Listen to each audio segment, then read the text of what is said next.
রাতের আকাশে এক পরী উঠছে। হঠাৎ করে আকাশটা কালো মেঘে ধীরে ধীরে ছেয়ে গেল। হঠাৎ কালো মেঘে ঢেকে গেল আকাশ। প্রচণ্ড ভয় পেতে থাকলো পরী মেয়েটি। চারিদিকে মেঘের গর্জন খুব ভয়ানকভাবে কাঁপছে। হঠাৎ বিদ্যুতের গর্জন তার শরীরে লেগে গেল। আস্তে আস্তে পরী মেয়েটি দুর্বল হয়ে পড়ল। তার ডানায় ভয়ানক আঘাত, ডানাটা হঠাৎ ভেঙে গেল।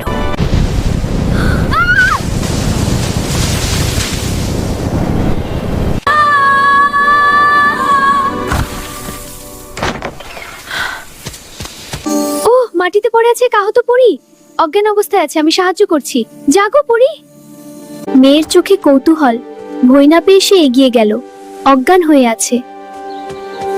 মেয়েটি আহত পরীর ডানায় ব্যান্ডেজ করলো, আর পরী তখনও বেহুশ হয়ে চোখ বন্ধ করে পড়ে আছে।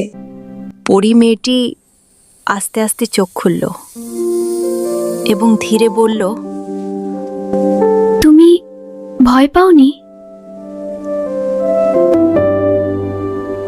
ভয় কেন? তুমি তো কষ্টে ছিলে। আমি খুব একা। তুমি একা নও, আমি এখন তোমার সাথে আছি। মেয়ে আর পরী এখন তারা দুজন খুব ভালো বন্ধু। একে অপরের হাত ধরে হাসতে লাগলো। কিন্তু আমার জাদু এখনো ফিরেনি।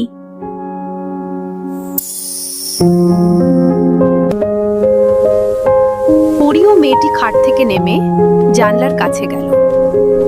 দুজনে মিলে আবেগময় দৃষ্টিতে আকাশের দিকে তাকালো। হঠাৎই তখন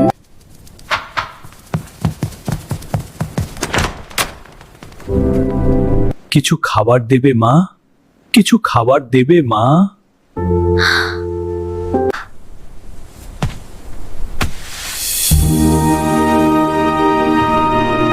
এটা নিন, আমার কাছে আর কিছু নেই।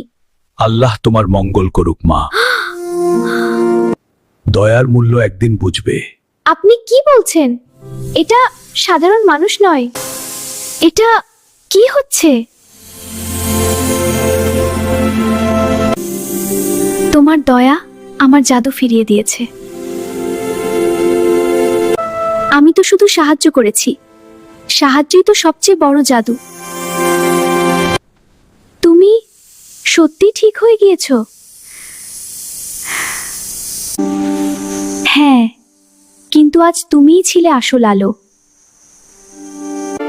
আমি তোমাকে ছেড়ে একা থাকতে পারবো না, তাই তো তুমি কখনো একা থাকবে না।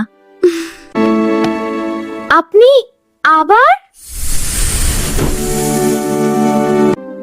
ভয় পেও না স্নেহময়ী মেয়ে।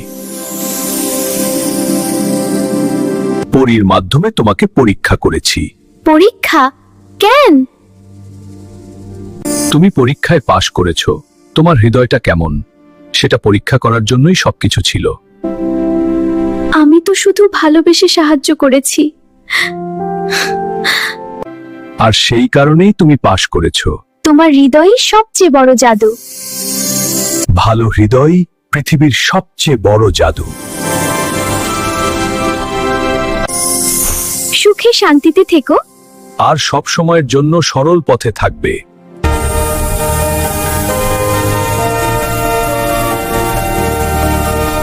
বন্ধুরা, লাইক কমেন্ট করতে ভুলবেন না। আমরা আবার হাজির হব।